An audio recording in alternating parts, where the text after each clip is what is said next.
আরজিকর কাণ্ডে ছেলের ফাঁসি, জেনে নিন অভিযুক্ত সঞ্জয়ের মা এবার কি বলছেন। আরজিকর মেডিকেল কলেজ ও হাসপাতালের তরুণী চিকিৎসক পড়ুয়াকে ধর্ষণ ও খুনের ঘটনায় দোষী সাব্যস্ত সিভিক ভলেন্টিয়ার সঞ্জয়ের সাজা ঘোষণার দিকে তাকিয়ে গোটা দেশ। সোমবার দুপুরে শিয়ালদহ আদালত এই চাঞ্চল্যকর মামলার রায় ঘোষণা করবে। শনিবার বিচারক অনির্বাণ দাস সঞ্জয়কে ধর্ষণ, খুন এবং অপরাধমূলক ষড়যন্ত্রের অভিযোগে দোষী সাব্যস্ত করেন।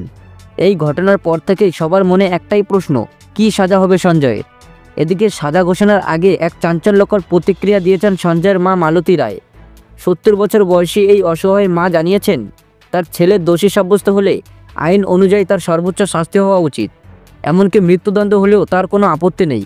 তিনি বলেন, যদি আমার ছেলে দোষী হয় তবে তার ফাঁসি হোক, আমি একা কাঁদব, কিন্তু এই রায়কে নিয়তি হিসেবে মেনে নেব। রায় ঘোষণার পর সঞ্জয় আদালতে নিজেকে নির্দোষ দাবি করে এবং আইপিএস অফিসারদের দ্বারা প্রভাবিত হয়ে মিথ্যা বলার অভিযোগ করে।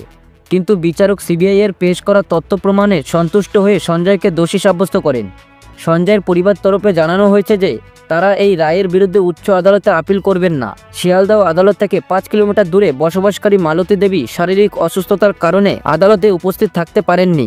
তিনি জানান, যদি তার ছেলের বিরুদ্ধে আনা অভিযোগ মিথ্যা হতো তাহলে তিনি অবশ্যই আদালতে যেতেন। একই সাথে তিনি আরজিকরের নির্যাতিতার মায়ের প্রতি গভীর সমবেদনা জানিয়েছেন। তিনি বলেন, আমি সেই মায়ের কষ্ট অনুভব করতে পারছি। সেই ডাক্তার আমার মেয়ের মতোই। নিজের 3 মেয়ের মধ্যে একজনকে হারানোর বেদনাও প্রকাশ করেন তিনি। এই ঘটনাটি গত বছর 9ই আগস্ট ঘটেছিল, যখন আরজিকর হাসপাতালের সেমিনার হল থেকে এক তরুণী চিকিৎসকের মৃতদেহ উদ্ধার করা হয়। এই ঘটনায় রাজ্য জুড়ে চাঞ্চল্যের সৃষ্টি হয়।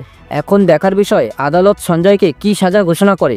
একজন দর্শক হিসেবে আপনাদের মনে কী প্রশ্ন উঠছে? সঞ্জয় কি আসলেই দোষী, নাকি এর পেছনে আরও অনেক অপরাধী লুকিয়ে আছে? অবশ্যই আপনাদের মূল্যবান কমেন্টটি ভিডিওর কমেন্ট সেকশনে জানাবেন।